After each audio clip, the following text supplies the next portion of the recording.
Soon, we will have the packs in our hands. It will be time to make an opening. Welcome to the Star Wars Unlimited podcast, where we discuss how to outmaneuver your opponents. I'm Faith, and I'm here with Jrod, Cqrbon, and his Dudeness. We are super excited because this is pre-release week for Set 1, Spark of Rebellion. If this is your first time listening to us, thank you for joining. Hit that subscribe button on YouTube and follow us on Spotify to join us on this journey. We have been playing this game for over 6 months online, and in just a few days, we will get the chance to play the game that we love in person at our local pre-release. Cqrbon, start us off today by telling us, what is a pre-release? Yeah, so at the pre-release, this is kind of your chance about a week early to get some cards and build some sealed decks and have a good time. So at your pre-release event, you'll get 6 packs with 16 cards each, and so you get some leaders and bases in those, and you'll also get a special Luke Skywalker and Darth Vader leader card there, and then you'll use those cards that you got to build a minimum 30 card deck, and then you'll be able to play with that deck you built versus other people at your event. So as you mentioned, this is sealed as a format, a limited format, and you're opening 6 packs and building decks. What are some techniques that you guys have found in sealed that have been effective to help you win games? Okay, so the number one technique that's effective for winning games in sealed is opening up good cards. And specifically, I'm talking about Super Laser Technician. If you open up Super Laser Technicians and you play Darth Vader at your pre-release, you're just going to win games straight up. It's as simple as that. Yeah, I will say I don't have as much experience with draft as these other guys, but Sealed. but draft I'm Limited. trying to make He's a point. referring to limited. Yeah, Limited. limited. But draft in particular, you have more control over the cards that get put in your deck, right? Right. Because you're picking directly. Versus sealed, you do have much less control. You open what you open, and that's what you have to work with. So, from my understanding, there's a bit more of a luck aspect to it, right? It does matter A little bit. what you open, so you just kind of have to work with the cards you have, particularly those commons and uncommons. I Yeah. think that's go, Jared. So I would say for this event here being pre-release, and the only time that you're going to be allowed to use Luke and Darth Vader in a limited format, I would recommend, if Luke or Vader is your favorite character in Star Wars, to at least do your best to try to use them. Just because obviously it's a fun game, it's a fun day. I'm sure there's not going to be too many prizes given out for top players. I would hope stores kind of divvy it up evenly, since it's supposed to be getting folks into the game, giving them some Right. packs, that kind of stuff. Exactly. Yep. So I hope stores lean more towards that for this event, just because it's more to get people into the game rather than trying to be hyper competitive about it. I mean, obviously everyone likes to win, so don't get me wrong. You can also look for Jin as a good leader for limited formats. Sabine and Leia can be good as well. Let's see who's good in villainy. Tarkin is very good, correct? Yep. Even Krennic's just also Boba pretty Fett good. and Boba Krennic, Fett, they're yep. all pretty solid, honestly. IG-88 can see some play in limited. Yep. I mean, all the He's- common leaders for the most part, Yeah, except for Chewbacca. Avoid using Chewbacca. yeah, unless you're Cqrbon. Because if then you're force it. going to use Chewbacca at the pre-release, you would just use Luke instead. Right. I'm telling you right here, right now, there is zero reason to play Chewbacca at your pre-release. Yeah, I think that probably goes for Grand Inquisitor too. He's a rare, so you're probably less likely to pull him. But if you're going to play Grand Inquisitor, you're probably just going to play Vader. Just play Vader. Yeah, I- and even I- IG-88, unless you're trying to go super aggro, you should just Yeah. be playing Darth Vader. I just don't And think hope- villainy has the aggro cards to really make it super good, unless you're going double red aspect. Then double red IG could be a thing. I've had red, yellow villainy sealed decks that were fairly aggro. Yeah. But Yeah, the leader choice is really important, especially when you're gonna have 8 total with that Luke and Vader. And of course, you might get some duplicates in there, right? So you might not have 8 different options. But Luke and Vader, I definitely think are really strong in sealed, just because both their abilities are kind of like a resource sink, and are very valuable abilities, especially Luke's shield ability in particular, which is already really often challenging to deal with in premier play, and is even more difficult to do so when your opponent has limited access to cards, right? So I definitely think that Luke and Vader are going to be very strong, very powerful at the pre-release events. if if your pool can support a Lucre Vader deck, you should 100% be building a Lucre Vader deck. But you shouldn't just also go into there and say, I'm only going to build a Vader deck and just try to force Yeah. a suboptimal deck instead of, if you get a bunch of A-Wings, Battlefield Marines, you get a Leia leader, you get some wing leaders, some other aggro rebel stuff. You should just make an aggro deck, because that deck can beat Vader if you get it good enough. So like in order of my preference, it would be Vader with all the super laser technicians, because that deck is actually gross, followed by a competent aggro deck. I think will pretty much do the job that needs to do, especially I, against newer players, because they won't even know how to stop it. for me, I'm lucky to be able to go to multiple pre-releases, and that's the plan at least. And so I will probably try to build one deck that's not Lucre Vader, but I will want to try to force a Lucre Vader deck probably because, as mentioned, this is the only chance to do a limited environment with them. And so I'm really excited for that opportunity and just that unique kind of feel. I think that's actually a cool thing that FFG did. At first, I was a little skeptical about not having access to them in a consistent limited environment, but having this potential for it, I think that's going to be a special time. One of the reasons that we call it limited format is because there's limited removal, and I think that's an important thing in, as Carbon was mentioning, how these decks are going to be different than regular constructed decks.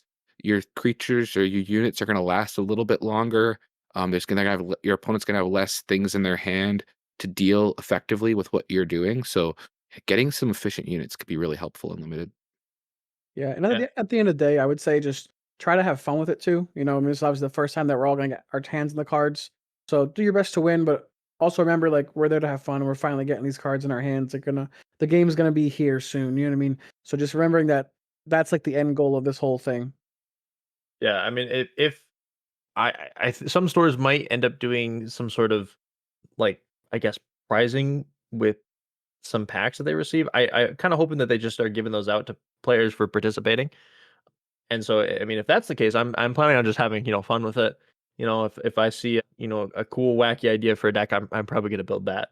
If there's not any, stakes for winning and losing, I'm really just going to be there to, have a good time, play with some players, maybe some newer players, right? Get them excited about the game, just like as excited as we are, right, about the game. And yeah, it's shaping up to be a ton of fun. One And thing one I'm other, oh, go go ahead. ahead. No, No, you go, you go. one thing I'm really looking forward to in the game as well is how FFG has priced their product, and it's a pretty competitive price, especially with current market conditions and things seeming to always go up in price. This price point of $5 a pack approximation is a really nice target to hit, meaning that I can get my pre-release kit for $29.99, most likely, unless there's some additional cost for pre-release pricing. And that just seems super affordable for a good time of entertainment. I'm getting myself 6 packs, which is a nice thing about sealed. You get a little bit more packs than in draft, so I'll get more cards in my hand sooner. For sure, $30 is very reasonable. I mean, that's the exact MSRP for 6 packs. Plus, you're getting the little extra bonus stuff. Yeah, the Luke and the Vader.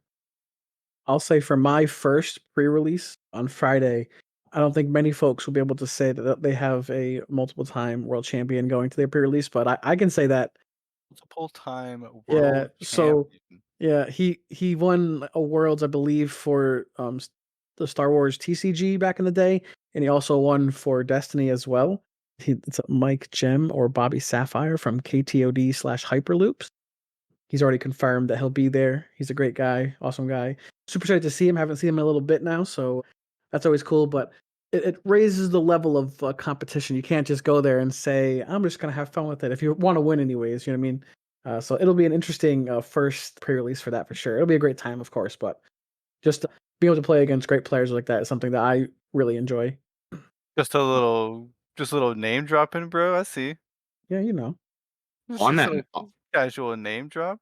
on that note, what are you guys' personal plans for pre-release weekend? How many I do you plan on oh going to, and which stores will you be at? I wanted to get back some to the strategy actually, Okay. because we kind of talked about leaders, but I want to make another point is that the leaders are fine, but it's more your pool should dictate what leaders you want to be playing in the first place. Yeah. Where your good uncommons are at, where your good commons are, and then tailor your leader to that pull instead of trying to tailor your pull to the leader you want to play. That's going to be how you're going to make the best deck at the sealed if you're trying to win as much as possible. I'm a big fan in Green Hero. There's a lot of really strong common cards. Look at you, Battlefield Marine, Echo Base Defender. That can you'll hopefully be able to get a few of those, and that'll hopefully give you a good direction. Yeah, I just identifying where your good commons, uncommons. In the rares, even though there's less good rares for limited overall, which is a bit of a bummer in some regards, because there's a lot of stinker rares that you're just not interested in playing. Legendaries, on the other hand, that's completely different, but it's like I hope I pull 50-50. 2 Vaders. It's 50-50 if your rare is even like playable and limited. Yeah, the good news about legendaries is that I think there's 16, I believe, and none of them are really like bad, I don't think, in a limited environment. So if you open a legendary, there's a very good chance that you can put it in your deck and put it to good use if it lines up with the other aspects of the cards you pulled. Definitely. And if you're new, don't forget you can put any card in your deck, but every aspect that is not shared with your leader or base costs 2 extra. So for an example, if you were to pull a legendary Cunning and you wanted to go Boba Fett green because you had super laser tech, you could still put Cunning in your deck. It would just cost you 6 and not 4, which is something that I would highly recommend you do for cards that are like those double aspect cards. If you're in one of the aspects, I would run it for 6 almost every single time. And In limited. if you're new, Cunning is a card that has a 2 cunning aspects. So that's the card he's referring to. I think one thing I really like about Sealed and about Limited in general, but I think in particular Sealed, is the deck building aspect. Draft does have an extra component, which when you learn it, it's a skill testing thing of being able to read which cards you get, and it's got a different skill set in its own. Where what I like about Sealed is really a test of your deck building skill. So you don't have to worry about, did I get the right cards, or is my pool so unplayable to start with that I can't do anything with because I've made a mistake in drafting. In Sealed, you're opening your cards and it's about building that best deck. So if you like to tinker, if you like to come up with some weird ideas, Limited and Sealed in particular is a great way to have that expression because you're not going to be versing against the most efficient decks. For sure. Have you guys played any other games with Sealed? And if so, has that been? I mean, the most obvious answer is Magic the Gathering. Yeah. Like, is there even any other game besides Magic the Gathering that does limited as well as Magic the Gathering? Like, Maybe Fab. I'm not positive on that, but I think Fab. I think Sorcery does too. Actually, there's a decent amount of them. I think most of them do that for newer sets because obviously pre-release, no one's going to have any cards. The only thing you can do right? for pre-release is this like a sealed format of some type. So I think it's relatively common in most games, but it's just like this game is designed to be that, right? It's a little Yeah. It's designed with sealed. in I mind, mean, yeah. to be fair, Magic the Gathering wasn't designed for sealed from day one. So, And that's why It, the it, early days weren't great. it wasn't designed with Sealed in mind, but they have done a good job later on. but What obviously they've adapted. Yes. What I like about Swoo a lot is, unlike other games, which sure you can open packs and do a sealed format, looking at you, Lurkana, where you can open your packs and just make a deck with any number of inks, even though the regular constructed is 2 inks. You don't have to, in Star Wars, you don't have to lose the basic structure format of the game to Right. play in sealed. I'm playing Star Wars Unlimited in the exact same way I would play constructed, but with a little difference. And I really, really like that because I want to play Star Wars Unlimited. I don't want to play this new weird format. I Right. Exactly. I It's think like baked into the game already. The Like core when they design. yeah, I like that a lot. Yeah. and I think just like any kind of limited format encourages you to open packs. Yeah, because you have to open the packs for the format, and then you get more cards. So it's just a great way to build your collection without especially if you're on a budget, starting off with whatever you can afford, and then doing those limited environments. You get to play at an equal level with people. You get more cards in your collection. To me, it's a win-win. Yeah, limited is definitely the best way to you want to get into a game and you don't have the budget. Like I know it technically costs more to enter a tournament than a constructed tournament would, but if you think about it, paying to build a deck is a higher cost than the extra $10 to play in the event, right? So you have to think of it like that as well. Well, and Faith was asking like how much experience we've had with Sealed before, and I have none outside of just some, online with this game, right? So it's really cool to me also that it's just like the closest thing that comes close to that would be something like Hearthstone's arena format, which is like with digital cards, and you get a temporary deck and build a deck, and then you play versus other players, which is similar but very different. So It's much closer to draft. yeah, and the coolest thing for me for the pre-release is that it's like, oh, I get to open these cards, right? And these are my cards now, right? I'm taking these home afterwards, right? I own these now. And that's I think is going to be a really cool feeling to just be like, okay, I'm going to use, I'm going to build my deck with my cards, right? Versus, so that's what I'm really excited about for this pre-release. Yeah, man, I can't wait. So Carbon, you haven't experienced this yet, but you will this weekend when you open that first pack and that new card smell. Oh, Carbon, there's nothing else in the world like it. I promise you. It's oh, it's people say it's cardboard crack and it's legitimate. Like it's so insane on how amazing that smells, like the excitement. Like I would bet that you will probably be shaking the first pack you open. I know I will be. Just 'cause I'm so excited. I'm gonna open it up very gingerly. You know what I'm saying? Yeah. Well, I think Star Wars Unlimited especially has you excited because any card slot can be something excited. I don't need to just flip to the back. I mean, this is not just in the sealed, in the pre-release, because I think even later on, as you're opening the pack, oh, am I getting a hyperspace? Oh, is that uncommon? Did that get boosted up?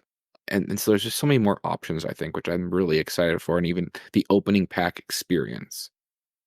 Yeah, it's gonna be great having all the options of the common hyperspace, the uncommon hyperspace. And just FYI, in the last uncommon slot, if you did not know, it can be sometimes a rare or a legendary in that slot, and then you also get your rare in the rare slot as well.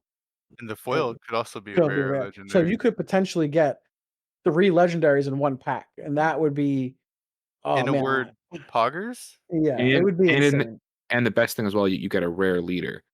Ideally, it would be a showcase rare leader as well, maybe, but you could also get a rare leader. So up to 4 rares in a pack is pretty crazy. So Well, okay, what's hold on. I actually think that the rare leaders are actually slightly worse for limited because your decks aren't as fine-tuned to use their ability to their fullest.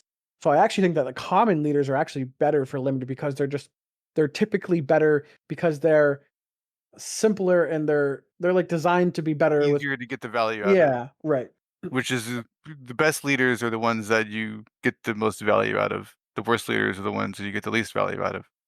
and that's a good point though, that to remember when we talk about or when we're thinking about rarities for cards, a lot of the times limited is in mind when decision is made. They're putting the legendary cards at legendary. They are usually more powerful, but you're not gonna see them in limited as regular because they're harder to get. Basically, same thing with rares, right? And I do want to note that there is one rare leader that you absolutely should play if you get him, and that is Emperor Palpatine. That guy is a busted, No, don't listen to this my guy. dude. If you get Don't Palpatine listen. in your pre-release, you just play that and you take all your All opponent's right. units and you just Wait, laugh and Don't drop it all don't the way to lead the the bank. viewers astray, dudeness. Don't play Palpatine unless you got like 18 ramp spells. No, Um, this is the strategy. The strategy: sneak attack your super laser tech on turn 1, then play a resupply on turn 2, and then play an ATST turn 3 with your Emperor Palpatine and a yellow deck. It's pretty poggers. all right. Listen, it's just All right. win, right? Let's get us back to good strategy for Good. I'm sorry. sealed. What? Consistency, right? Or So Killed no, it, okay. dude. So Honestly. listen, a lot of newer players to sealed, and this might even be a tip for Carbon. When you're going through your stuff, what you first want to do is sort your cards by color. And in this game, I don't just mean yellow, red, green, blue. I mean villainy blue, hero blue, Yeah, blue. and then neutral blue. Yep. Yes, you want to have each one separate out 3 stacks for each separated color. out, separated, and then you want to count how many cards in each stack, and the stack you have the most in is the stack you want to start looking through first for good cards, because that means you're typically going to have the most playables because you have the most cards, and it's most likely going to be the color you're going to want to play the most. Your card judgment is going to be your own a little bit on that, but that's how I typically do my seals. I'll pile them all out in different piles and then count to see which one's the largest stack and see what I have for playables or what I See if think that is color playables. works. Yeah. Yeah, that's pretty much exactly the way I do it. And the only thing I'll add to that is sometimes the neutral cards might help swing, because some of the blue neutral cards like Takedown, Vanquish, some of the cards that are lost to me right now that are pretty okay. Other cards like Open Fire, Mhm. like whatever neutral removal might help sway your decision as well. And So the gray cards as well now, the actual neutral cards, right? Not just the aspect yeah, neutral the cards. AT, the 4 cost ATRT 3/5 ambush, if you have a vehicle in play, is actually pretty solid. And I don't I think the 4/5 Sentinel in space is not terrible. I don't think 4/4, you're like 4/4, excuse 4/4. me, yeah. I don't think you're loving running it, but I don't think it's terrible. It's fine as like a 29 or 30th card, right? If Yeah, you need to put it in there, you can just put it in there. yeah. Well, I'm not against the 2 cost 2/3 Underworld If you need Yeah, 2 either. drops If for you sure. need an early, 100%. If you don't have any 2 drops, so you need 2 drop, slot them in there. That's absolutely fine. Basically Speaking of 2 drops, you wanna aim for about 6. Mhm. You yeah, I could run think 7 or more, and you can, if you really wanna squeeze it, you could run 5, but I think around 6 is the number you're looking for. yeah. This is an interesting discussion actually that I was thinking about the other day. Is when we were playing draft is what we kind of know the thresholds of what we're aiming for in different slots in a premier deck, right? And that can vary obviously, but what are, like, how many big cards ideally do you want to have, right? How many cheap cards? I mean, you said throw out the number 6, which I think is a pretty good number. Like, how many events and upgrades do you want to have, right? That sort of thing. And obviously you kind of just have to work with what you're given, but at the same time Especially you in sealed. can, yeah, especially in sealed, but it's like you can still think about it. I You think you want to and have a high proportion of space cards as well in your deck, just because with the 2 lanes, you don't want to neglect that. yeah, I think you wanna go for probably a 2-to-1 ratio in space if possible. If you can go a little bit higher than that, maybe it's okay, but I don't think I'd wanna go too heavy unless you have, like, 3 outmaneuvers, because you But you probably just won't have do too like well. you have like 4 A wings, 2 wing leaders, a bright hope, Some red uh, 3s. some other dope stuff that goes in space, and you're just like, yeah. If it wasn't mentioned, as Dudeness implied, you can run any number of card. If you get if in all 6 of Mhm. your packs you have an A-wing, you can play 6 A-wings, so That do would that. be disgusting, my guy. Just do that. Don't even worry about it. Don't even think. Just put them in there, shuffle up, and play. And real quick before we move too far off the topic of sorting your cards, when I had mentioned about sorting, I forgot to mention that you should also separate out your legendaries if you have any, because those will typically, and your rares, those will typically Yeah, your be rest some of legendary. your best cards, and you want to try to fit them in, but you don't want to fit them in to a point where like you don't have enough other stuff to play with them. So you want to have them off to the side so you can see them, and then do the piles I had mentioned and count how much. And hopefully your legendaries and rares line up with the cards you've pulled, and that's what will make a strong deck. If you don't have that, you might be in for a long afternoon. But it'll still be really fun. You'll still enjoy it, so that's okay. And One thing even a deck without good rares and legendaries, as long as they have a good core common and uncommon with a synergy, Mhm. with a theme, with a game plan, that's good enough. Yeah. and it's important to remember as well that you look at your pool, you build a deck. If you play a game, it doesn't work, you can still change your deck in between games. Especially in limited, that's totally if you're not submitting a deck list. So it didn't work, you try something else. Oh, the whatever card, I didn't like it. I'm gonna change it up. You can change your leaders, you can change your colors. In between games, look at what worked, what didn't work. It's our first time playing the game in real life. For some of you, it might be your first time playing this game at all. It's okay. We're here to I have used fun. to I used to love doing that in Magic, where I'd build 2 decks out of my sealed pool. So game 1, I'd play a deck, like the aggro deck, and then they'd go to sideboard, and I just completely swap decks to like a more control deck in different colors. So then the deck just stinks like 2 of them. Oh, that was my favorite thing. So we've talked a little bit about the cards, which are a very important part. What are some other things you think people should bring as they're going to their pre-release? Some sleeves if you want to sleeve up the cards. Yeah. Obviously, a So playmat. Mhm. Just any accessories that you might want to, use while you're playing a card game. So the kit does come with some damage counters, I believe, and it comes with a little Does. paper deck box, which is not amazing, but will be suffice enough for the day if you don't It'll have be good one. enough. It'll be good Yeah. enough. So I think the minimum I would recommend bringing would be a mat and some sleeves, and maybe downloading a life counter on your phone so you can keep track of your life on that, or a piece of paper and pen works as well. I think that's the bare minimum you need. Obviously, if you want to get real into it, bringing a binder so you can put stuff in a binder is also good, or bringing some of Bring those a little white storage white box. boxes you can store cards and stuff like that is also kind of a good idea to potentially bring if you're doing more than one at the same store. I know I'm hoping to do 4. I'm gonna get minimum 3, but I'm hoping to fit in 4 this weekend. So Jrod's going to go to 3 or 4 pre-releases. What about you, other you guys? Where are you planning on going? How many are you planning on going to, and where do you guys plan on going? I am planning on going to one, probably. For sure one. I'm gonna be going with my dad. We're gonna go together, play some games, open some stuff. It's gonna be a lot of fun. I just from a cost and time perspective, we're probably only gonna do one, but that may change, and I'm not 100% sure where or when we're gonna end up yet. I have a couple places in mind that looking at to go, and I've been in contact with a couple stores. So yeah, I'm looking forward to it. Listen, everyone, he's saying he's going to 1. He's gonna go to that 1, have so much fun, and gonna be like, "Dad, we need to go to like 8 more. Like, how many more can we go to?" Yeah, He we'll is see. he doesn't understand the excitement he's gonna have that first day. Ready poggers. I plan on going to 2 myself. The first one, the Source in the Twin Cities, and from what I've seen online, it looks like there's gonna be 48 people there, so that's super exciting. And then on Sunday, I might head back to the Source for their Sunday one, or I might look at trying to hit up another place in the Twin Cities here. There's a few stores that are running them on Sunday, so hoping to hit Saturday and Sunday. I'm probably just going to 1, maybe 2, but it will be the same store as the Garbage Roller Boys Uh-oh. on Saturday, so there is that, but I'm not sure if I'll go to a second one or not. Faith, do you have any content creators that you know if they're gonna be at your store? I don't know for sure any that will be there. I know others that play in the Twin Cities, but I'm Yeah. not exactly sure on the stores they're going to. So I know there's a ton of Minnesota, that's why I was asking that live in Minnesota. Minnesota.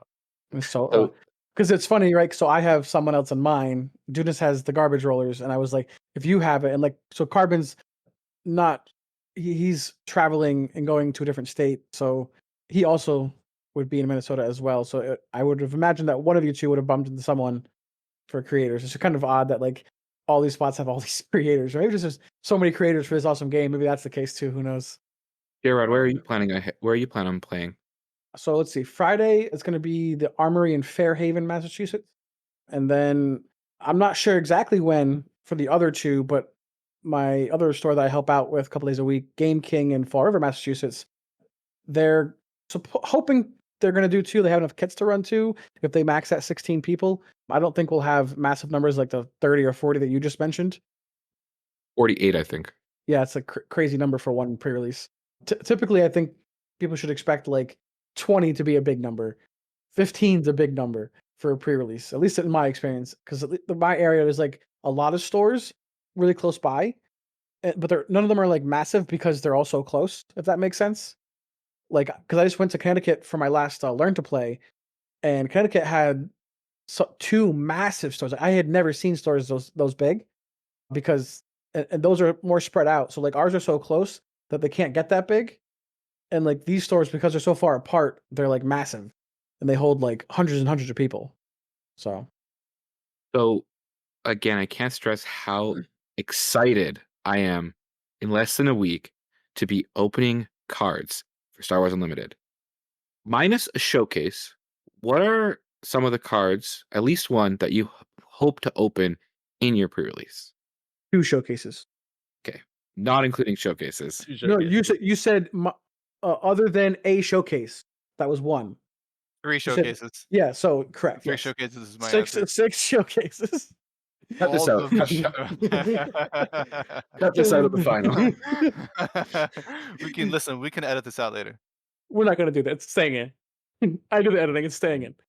So Um, for realsies, I would say unit Darth Vader. I've been preaching him for a long time now. He's, in my opinion, going to be the most expensive card, the best card in the set for a long time. Something that's only going to get better as time moves on, and we get better villainy units that he can pull from the deck that do more things. Like that card just has so much yeah, room yeah, for growth okay. that like that's the card I want to pull and everything that I open forever. I would like 1,000 Darth Vaders, please.